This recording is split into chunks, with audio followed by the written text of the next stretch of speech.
Jean-Claude Van Damme's daughter was like any other teenager trying to find her place in the busy world of high school.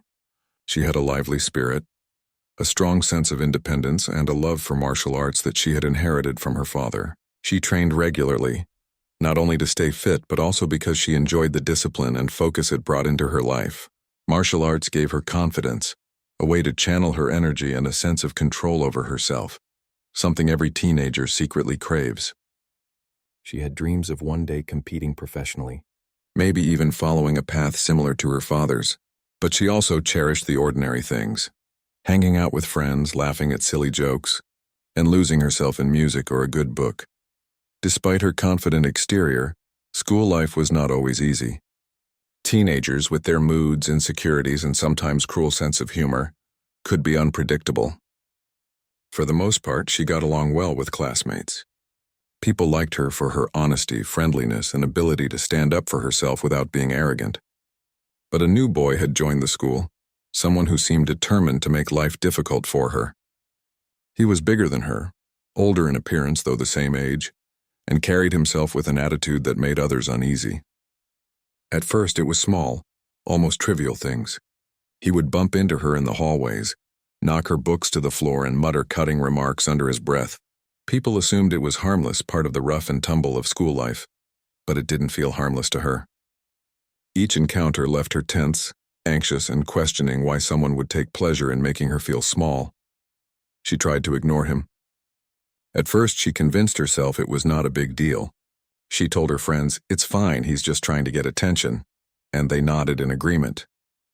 But ignoring him didn't work. The teasing became more personal. He started targeting things about her that she couldn't change: her hair, her clothes, even the way she walked down the corridor. Every time she saw him, her stomach sank and a knot formed in her chest. She began changing her routines, avoiding the hallways where he was likely to appear, walking in circles around the school instead of taking the shortest path. It felt like a trap she couldn't escape from. The safety she once felt within the school walls was fading, replaced by fear and frustration. Her friends tried to support her. They walked with her between classes, waited outside classrooms, and even confronted the boy a few times. But it wasn't enough. He was clever, sly, and seemed to thrive on making her feel powerless. She would tell herself that she could handle it, that martial arts had prepared her for anything.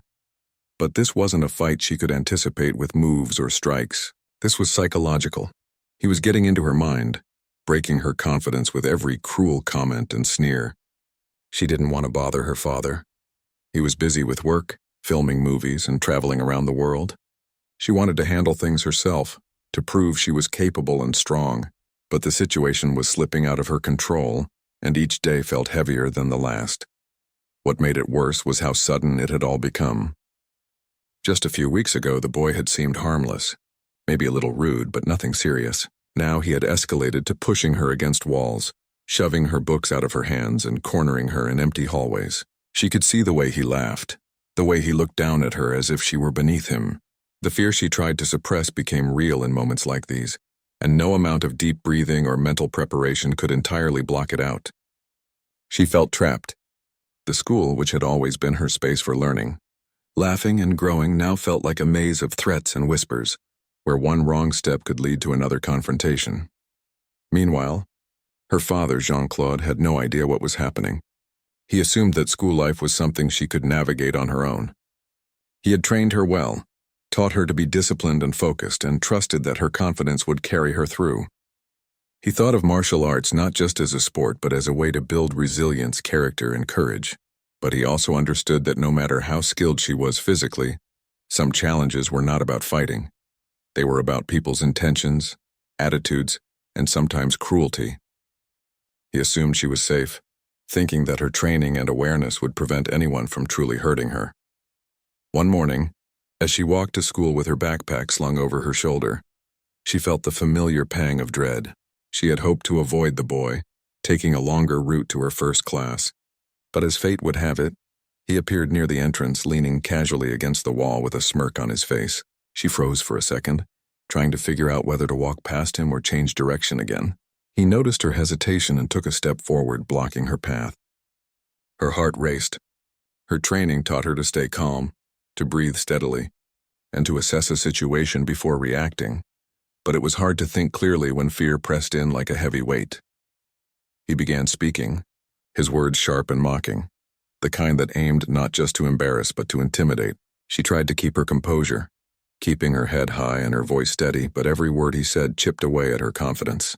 Other students passed by, some noticing, some ignoring. She wondered why no one stepped in. Maybe they didn't know what to do. Maybe they assumed she could handle herself, or maybe they were too scared to get involved. She felt the weight of isolation, the uncomfortable realization that sometimes courage meant standing alone, even when the world around you seemed indifferent. Days passed like this, each encounter leaving a scar, invisible but persistent. She tried talking to teachers, explaining the situation, but the boy was smart, careful, and sly.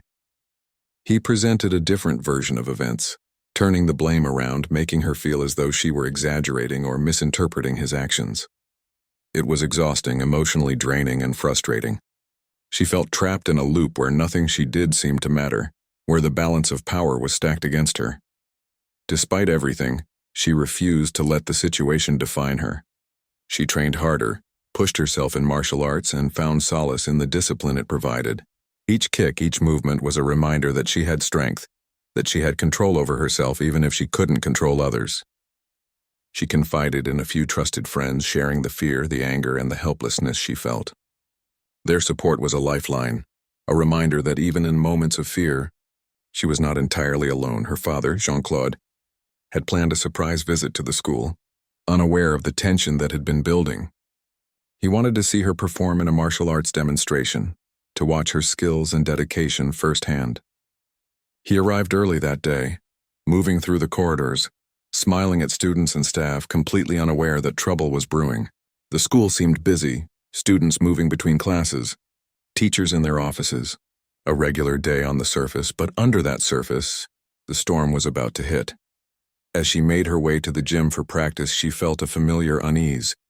The boy was there, waiting near the lockers, his eyes scanning the corridor as if looking for an opportunity. He noticed her and smirked, the way he always did, and stepped forward, closing the space between them.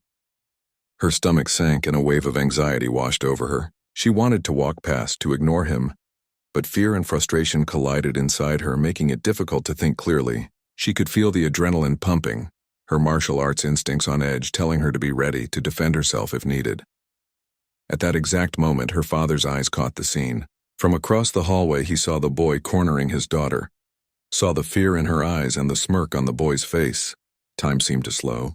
A rush of protectiveness surged through him, an instinct older and deeper than anything he had learned in films or training. This wasn't just about martial arts or skill. This was about his daughter, about her safety and well-being.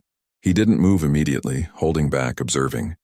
There was something about the moment, the tension, the quiet anticipation, that made him aware of how serious the situation had become. He knew he couldn't let it continue, but he also knew that losing control could make things worse. The boy was unaware that he was being watched, completely confident that no one would intervene. That confidence was about to collide with the reality of who his daughter's father was. At that moment, everything felt suspended. The fear, the tension, the anticipation, and the unspoken knowledge that change was imminent. The next steps would not just shape the outcome of this confrontation, but also leave an impression on everyone involved, from the students in the hallway to the teachers who might witness it later. Jean-Claude's daughter, unaware of the exact moment her father had arrived, faced the challenge as she always did, with courage, determination, and the quiet strength that had been cultivated through years of training and discipline. And that is where her story, her courage and her father's presence would converge, setting the stage for a confrontation that neither the bully nor the school would soon forget. The day started like any other at the school, with students rushing to their classes, teachers preparing for lessons, and the usual hum of conversation filling the hallways. Jean-Claude Van Damme's daughter had a sense of unease in the pit of her stomach as she walked toward the gym for her martial arts practice. She had hoped to avoid any encounters with the boy who had been making her life miserable, but as she turned the corner, there he was, leaning against the lockers with that familiar smirk on his face. Her heart raced, and for a brief moment she froze, unsure whether to confront him or take another route. He noticed her hesitation immediately. His smirk widened as he stepped forward, blocking her path. "Where do you think you're going?" he asked, his tone both mocking and aggressive. The hallway felt smaller, the walls closing in as other students passed by, some glancing at the scene but not intervening. She tried to keep her composure, standing tall, her chin up, reminding herself to breathe steadily, but inside a storm of anxiety and frustration raged. This was no longer harmless teasing. He was deliberately trying to intimidate her, to make her feel powerless, and it was working. She tried to push past him, gently but firmly, but he blocked her again, this time using his shoulder. "Come on, don't be so scared," he sneered, as if mocking her very existence. The fear that had been simmering for weeks surged to the surface. She had trained in martial arts. She had discipline, strength, and focus, but this was different. This wasn't about technique. It was about someone trying to dominate her, to break her spirit. She felt trapped, unable to escape, and frustrated that no one seemed to notice or care. What she didn't know was that her father had arrived earlier than planned. He had come to see her demonstration, excited to watch her perform and proud of the dedication she had shown in her training. As he moved through the crowded hallways, greeting students and staff with a friendly smile, he noticed the small group forming near the lockers. At first, he didn't pay much attention, thinking it was just a typical conversation between students. But then he saw her face, tense, anxious, and cornered, and his attention shifted instantly. From across the hallway, he observed the interaction. The boy was towering over her, using his size to intimidate, and she was trying to stand her ground, but the fear was visible in her eyes. Jean-Claude's heart tightened. He had always known that school could be a place of challenge, but seeing it firsthand, witnessing the fear his daughter was feeling, ignited a protective instinct he could not ignore. He moved closer, careful not to alert the boy yet, assessing the situation. The bully continued, oblivious to the presence of anyone powerful enough to intervene. "You think you're tough, don't you? Walking around like you own the place," he said, his voice loud enough to draw the attention of passing students. She took a deep breath, trying to respond, but the words caught in her throat. The combination of fear and frustration made it hard to speak. She felt trapped in a moment where she was being tested, not by her skills, but by the cruelty of another person. Her father, now a few steps away, could see the boy's smirk falter slightly as he sensed movement out of the corner of his eye. But it wasn't until Jean-Claude stepped fully into the hallway, his presence unmistakable, that the boy froze entirely. It wasn't just that he was confronted by an adult. Any adult might have made him pause. It was Jean-Claude Van Damme, a man known for his strength, discipline, and mastery in martial arts. The aura of authority, calm, and control was enough to stop the bully in his tracks. "Hey," Jean-Claude said, his voice firm but controlled, carrying clearly across the hallway. "Leave her alone." There was no anger, no yelling, just a calm, commanding tone that left no room for argument. The boy blinked, unsure whether this was a threat or just a parent stepping in. His confidence wavered for the first time. He had spent weeks believing he could intimidate her without consequence, but now he realized he had miscalculated.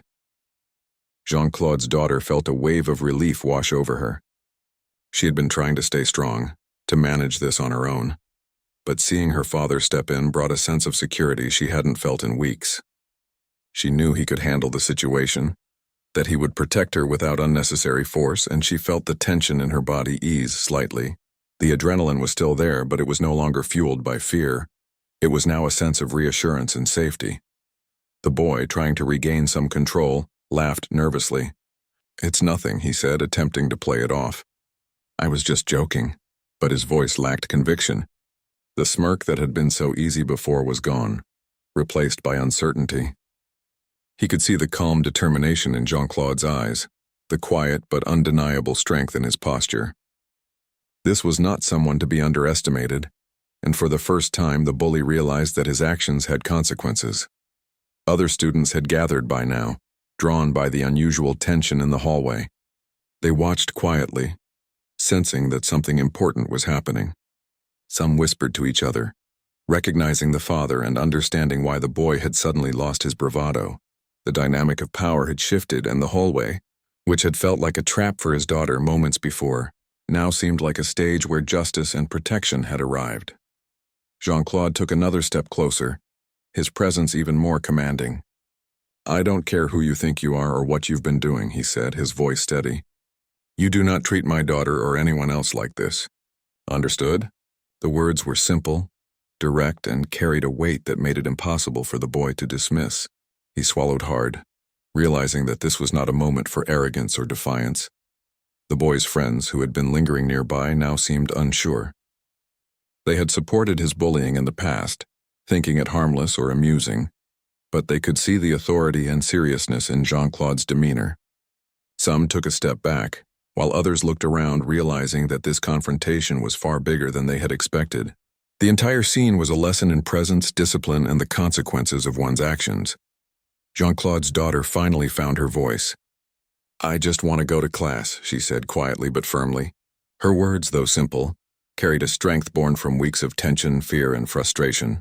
It was a quiet declaration that she would no longer be intimidated, that she had the right to navigate her life without harassment. Jean-Claude nodded slightly, acknowledging her courage. He didn't need to say anything else. The point had been made. The bully, seeing both father and daughter standing firm, had no choice but to step aside. The smirk was gone, replaced by a mixture of shame and fear. The moment that had felt so threatening moments ago was now under control, and for the first time in weeks his daughter felt safe again. The students began to disperse, some still whispering, others shaking their heads in surprise. Teachers had noticed the commotion as well, approaching to ensure everything was under control. Jean-Claude took a moment to speak to the school staff, calmly explaining that his daughter had been experiencing bullying, and that he wanted to make sure the situation was addressed. His tone was firm but not confrontational, leaving no room for doubt that he was serious about her safety. As the boy walked away, still processing what had just happened, Jean-Claude turned to his daughter. "Are you okay?" he asked, his voice softening. She nodded, feeling a mixture of relief, gratitude, and lingering fear. The experience had been intense, but knowing her father had been there gave her a sense of strength and security she hadn't realized she needed. Later, when they were alone, Jean-Claude and his daughter talked more about what had happened. He asked her to explain everything, from the first incident to the escalation that had led to the hallway confrontation. She shared her fear, frustration, and moments of helplessness, and he listened carefully, validating her feelings and providing guidance without judgment. It was an important conversation, one that reinforced trust, support, and the bond between them. The incident also became a quiet turning point. The bully, now aware of the limits and consequences of his actions, began to retreat, avoiding further confrontations. The school administration took the matter seriously, speaking with him and his parents, ensuring that measures were in place to prevent future incidents. Jean-Claude's daughter felt a sense of relief, not just for herself but for other students who might have faced similar situations. She realized that courage sometimes meant accepting help and that strength was not only physical. It was also about speaking up, trusting those who cared for you, and standing firm in the face of injustice. By the end of the day, the tension that had gripped her since the bullying began had eased considerably. She returned home with her father feeling lighter, safer, and more confident. The hallway confrontation, while frightening, had also been empowering. It reminded her that fear could be faced, that help could arrive unexpectedly, and that those who truly cared for her would always step in when necessary. The hallway was unusually quiet after the initial confrontation. Students lingered, curious but cautious, sensing that something serious had just unfolded. Jean-Claude Van Damme's daughter felt a mix of relief and lingering anxiety. The boy had stepped back, but the fear of what might happen next still lingered in her chest. She had faced bullies before, minor conflicts, teasing that could be ignored, but this was different. This was someone who had deliberately tried to intimidate her over weeks, and now, with her father present, the dynamic had changed entirely. She was not just a teenage girl standing alone anymore. She had the quiet, undeniable presence of her father beside her. The boy's friends, who had been nearby, now hovered uncertainly. They whispered among themselves, glancing at their friend with worry. The smirk that had been a constant on his face over the past weeks was gone. It was replaced by confusion and fear. He was realizing that his actions had consequences far beyond what he had imagined. This was no longer a schoolyard spat. This was a situation that demanded accountability, and he was unprepared for it. Jean-Claude took another step forward, his posture calm but commanding. Every muscle, every movement carried an energy of focus and control. It was not a threat, not yet, but it was a warning. The boy's bravado faltered further. He tried to laugh nervously, attempting to reclaim some of his lost confidence. I was just joking, he stammered, but his voice lacked conviction. He had underestimated who he was dealing with and overestimated his own power. The presence of a father who was not only protective but also skilled in martial arts was overwhelming. Jean-Claude's daughter watched quietly, her heart still racing as her father confronted the bully. She had learned many lessons from him, about discipline, focus, and respect. Now she saw those lessons in action. He didn't yell, he didn't strike, but his presence alone communicated everything the boy needed to understand. That his behavior was unacceptable, and that he would not get away with it. The boy's friends started to back away, sensing the gravity of the situation. The hallway, which had felt threatening moments ago, now seemed dominated by a calm authority that the bully could not ignore. The boy's nervous energy was palpable. He shifted from foot to foot, trying to appear confident but failing completely. "Look, I didn't mean anything," he said, his tone weak. Jean-Claude didn't respond immediately. He waited, allowing the boy to feel the weight of his silence. Sometimes silence spoke louder than words. The students who had gathered began to whisper, some of them nodding in understanding, realizing that the bully had finally met someone who would not tolerate his behavior. Finally, Jean-Claude spoke again, his voice firm but controlled. "You will leave her alone. No excuses, no tricks, no games. If I hear about any more problems, I will make sure you face consequences that go beyond this hallway." The words were simple, yet heavy with authority. The bully's eyes widened, the realization of the seriousness of the situation dawning on him. He had spent weeks believing he could intimidate and manipulate, and now he understood that he was in over his head. Jean-Claude's daughter felt a strange mix of pride and relief. Pride because her father had handled the situation with calm authority, and relief because she finally felt safe. For weeks she had been carrying the burden alone, trying to manage fear and frustration while navigating school life. Now she could finally breathe. The fear that had been lodged in her chest began to ease, replaced by a growing sense of security. She realized that courage wasn't about confronting every challenge alone. Sometimes it was about trusting the people who loved you to step in when needed. The boy, realizing there was no way out, finally stepped aside. His friends followed, reluctant and uneasy, leaving the hallway in a tense silence. Students slowly returned to their classes, whispers following them as they discussed what had just happened. The story was already spreading, as it always does in high schools, but the narrative was clear. The bully had been confronted and outmatched, not by violence, but by calm authority and unwavering presence. Jean-Claude's daughter walked beside her father, feeling the weight of weeks of fear lifting with every step. "Thank you," she said quietly. Her voice trembled slightly, not from fear but from the relief and gratitude that had been building inside her. Jean-Claude smiled gently. "You don't need to thank me," he said. "I'm proud of how you handled yourself. You stayed strong and you stayed calm. That takes more courage than any fight." They reached the gym where her martial arts demonstration was about to begin. For a brief moment, she considered skipping it, overwhelmed by the intensity of what had just occurred. But her father encouraged her, reminding her that her skills, her discipline, and her focus were stronger than fear. He told her to use the energy, the adrenaline, and the awareness from the confrontation to fuel her performance.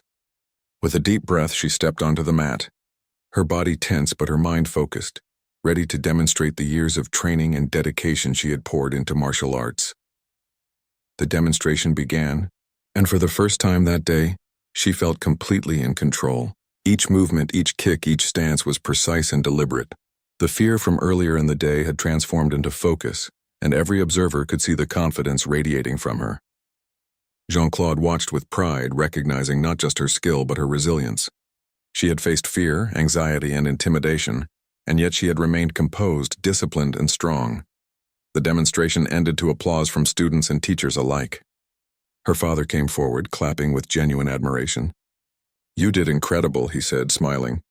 "I'm proud of you, not just for your skill, but for the way you handled everything today."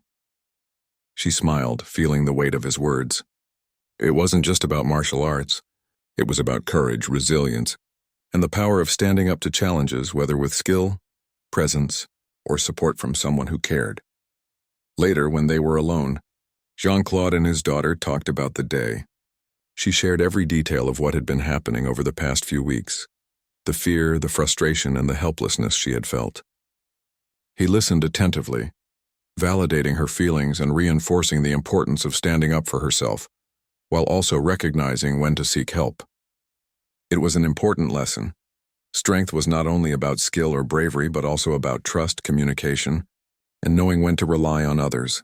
The bully, meanwhile, faced the consequences he had ignored for so long. The school administration spoke with him and his parents, ensuring that measures were put in place to prevent future incidents. His friends began to distance themselves, realizing that the game they had thought was harmless had serious implications. The boy's arrogance and cruelty had finally met the reality of accountability, and he was forced to recognize the impact of his actions. Jean-Claude's daughter reflected on the events of the day, realizing how much she had grown. She understood that courage was multifaceted. It wasn't just about standing alone against someone bigger or stronger. It was about knowing your limits, seeking support when needed, and maintaining your integrity in the face of fear. She felt stronger, more confident, and more aware of herself and the people who truly cared for her. The hallway confrontation had left an impression not just on her, but on the entire school community. Students realized that bullying could be challenged, that strength wasn't only physical, and that standing up for what was right required courage and sometimes the support of others. Teachers and staff were reminded of the importance of vigilance, empathy, and intervention when students faced intimidation or harassment. As they left the school that day, walking together through the quiet streets, Jean-Claude and his daughter shared a moment of understanding. The experience had been intense, frightening, and exhausting, but it had also been transformative. It had reinforced trust between them, highlighted the importance of support, and demonstrated the power of calm authority and presence. She knew that life would continue to present challenges, but she also knew that she had the tools, skills, and support to face them with strength and confidence. The story of the confrontation quietly spread through the school, not as gossip, but as a lesson.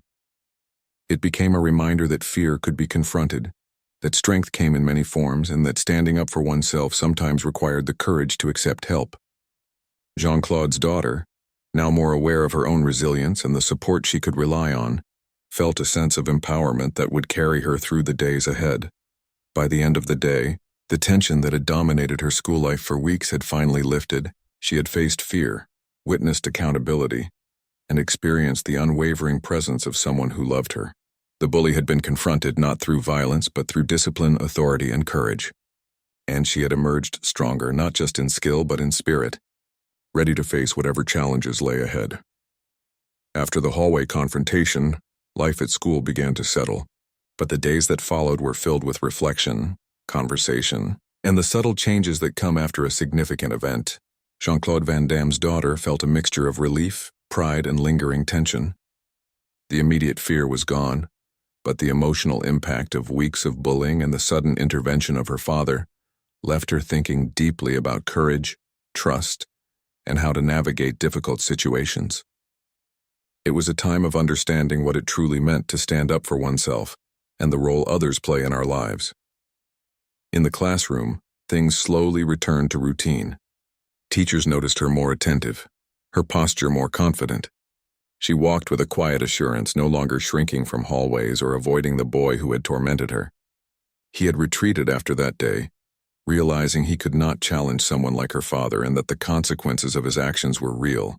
The other students who had witnessed or heard about the confrontation treated her differently, not with fear but with respect. The small gestures, people moving aside for her in hallways, friends giving reassuring smiles, even classmates acknowledging her with quiet nods, were subtle reminders of how perception and courage could shift the balance in a social environment. Her father had taken time to speak with her the day after the confrontation, ensuring that she understood her own strength and the importance of standing firm, while also knowing when to seek help.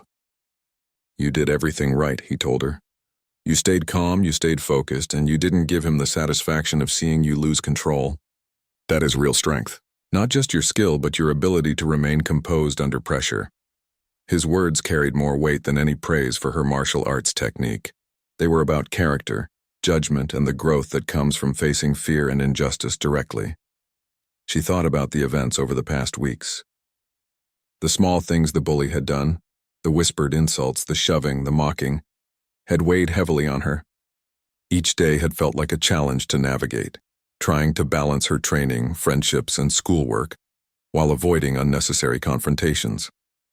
It had been exhausting, emotionally and mentally. She had tried to manage it on her own, wanting to prove that she could handle life's difficulties without involving anyone else. But she now understood that seeking help, accepting support, and trusting someone who genuinely cared for her were not signs of weakness. They were part of being strong and wise. The school administration also began to take the situation more seriously after the confrontation. The bully's behavior had been documented, and his parents were informed.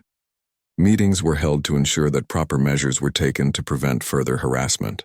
While Jean-Claude's presence had been the immediate catalyst, the actions taken by the school reinforced the importance of accountability and community support. The environment for all students improved, as they could see that bullying had consequences and that support systems existed for those who needed them. It was a quiet but powerful shift in the school's atmosphere. Jean-Claude's daughter found herself reflecting on how fear can shape behavior. For weeks, she had altered her routines, avoided hallways, and carried a constant tension in her chest. Now she realized that fear is not something to ignore or suppress. It is something to understand and navigate. Facing it requires courage, but it also requires strategy, patience, and sometimes the support of someone who can step in when necessary. She felt a new sense of confidence, not just in her martial arts abilities, but in her judgment, her instincts, and her capacity to respond to challenges thoughtfully. At home, she continued to process the events with her father. They spent evenings discussing life, school, and the lessons that difficult experiences bring. He emphasized that strength is not only measured in physical ability, but in resilience, empathy, and the ability to maintain integrity under pressure. They talked about setting boundaries, recognizing manipulative behavior, and the importance of choosing friends and allies carefully. She listened intently, absorbing the guidance that went beyond martial arts or physical skill. These conversations helped her feel equipped not just for school challenges but for life. Her friends, who had supported her quietly through the bullying, also began to see a change. They had witnessed her fear and frustration, but they now saw a young woman who had faced intimidation and emerged composed, aware, and stronger. Their dynamic shifted subtly but meaningfully. They approached her with renewed respect, not out of fear of her father, but out of recognition of her courage and composure. She began to feel more confident in social interactions, understanding that leadership and strength can come quietly and without aggression. The bully, meanwhile, experienced a slow unraveling of his previous confidence. Once arrogant and dominant, he now faced a world where his actions had clear consequences. His friends distanced themselves, wary of being associated with his behavior. Teachers monitored his interactions more closely, ensuring that he understood the boundaries he had crossed. For him, the hallway confrontation was a turning point, a moment that forced self-reflection and a realization of how harmful and unnecessary his actions had been. He began to learn humility and the importance of treating others with respect, lessons that had previously seemed irrelevant to him. Jean-Claude's daughter also noticed how the experience affected other students. Some had been too afraid to speak up when they witnessed bullying. Others had quietly endured harassment themselves. The confrontation demonstrated that bullying could be challenged and that intervention, when done wisely, could change the environment for everyone. She realized that courage could be contagious and that standing up for oneself sometimes inspires others to do the same. It was a subtle but important lesson in community, empathy, and responsibility. Over the next few weeks, she returned to her martial arts training with renewed focus. The experience had taught her not just about physical skill, but about mental discipline, emotional control, and the importance of using her abilities wisely. Each session became more than practice. It was a way to build confidence, resilience, and self-awareness. Her instructors noticed the change as well, praising her not just for technical skill but for her maturity, focus, and leadership qualities. The events at school had unexpectedly deepened her understanding of martial arts as a discipline of mind and spirit, not just body. Jean-Claude also reflected on the experience. He realized that being a parent involved more than teaching skill or providing guidance. It required attentiveness, awareness, and readiness to act when necessary. Seeing his daughter navigate fear and challenge and witnessing the growth and resilience that came from support and intervention reminded him that parenting is a balance of guidance, trust, and protection. He felt proud not only of her skills but of her character, the way she had maintained composure, integrity, and courage, even under pressure. At school, life continued with a quieter, more positive atmosphere. The hallway confrontation became a reference point for how bullying was addressed and how accountability mattered.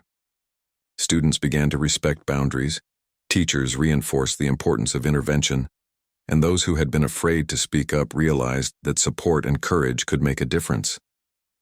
For Jean-Claude's daughter, it was a confirmation that facing challenges, accepting help, and maintaining one's integrity were crucial components of personal growth and strength. In the weeks following the confrontation, she also noticed her own emotional growth. She had learned to process fear without being overwhelmed by it, to stand firm without aggression, and to trust in her own judgment and the support of those who cared about her. She felt a renewed sense of confidence not only in school but in her broader life. The lessons extended beyond the hallway, beyond martial arts, into how she viewed relationships, boundaries, and resilience. She understood that real courage is measured by how one responds to adversity and how one maintains integrity in challenging situations. The bully, now more aware of the consequences of his actions, began to change his behavior. While he was still a teenager, still learning and still prone to mistakes, he became more cautious, more respectful, and more mindful of how his actions affected others. He faced the results of his choices, a lesson that was hard but necessary. The school environment improved overall, and the sense of safety for students, particularly those who had been vulnerable, increased. The confrontation, though tense and frightening at the time, had created a ripple effect of awareness, respect, and accountability. Jean-Claude's daughter reflected on how much she had learned in such a short period. The experience had been frightening and exhausting, but it had also been transformative. She realized that strength was multifaceted, that courage could be quiet yet powerful, and that support from loved ones could make a critical difference. She felt ready to face future challenges with a combination of skill, awareness, and confidence that went far beyond martial arts. By the end of this period, life returned to a sense of normalcy, but with a newfound depth of understanding. Jean-Claude's daughter had grown emotionally, mentally, and socially. She had faced fear, received support, and observed the consequences of accountability. She had learned that strength is not only physical but also moral and emotional, that courage is sometimes about standing firm quietly, and that help is a sign of wisdom, not weakness. The school, the students, and even the bully had all been touched by the events. It was a moment that subtly reshaped relationships, respect, and awareness, and it left an impression that would last far longer than the hallway confrontation itself. For Jean-Claude's daughter, the experience reinforced the importance of composure, courage, and trust, lessons that would serve her well in life beyond school. Life slowly returned to normal at school, but things were different now. Jean-Claude Van Damme's daughter felt a new sense of confidence and security that had been absent for weeks. The hallway confrontations, the fear and the tension that had weighed on her, had finally eased, leaving room for her to breathe and focus on the things she loved, her friends, her classes, and her martial arts. The bully had retreated, understanding that his behavior had consequences, and the school had become a calmer,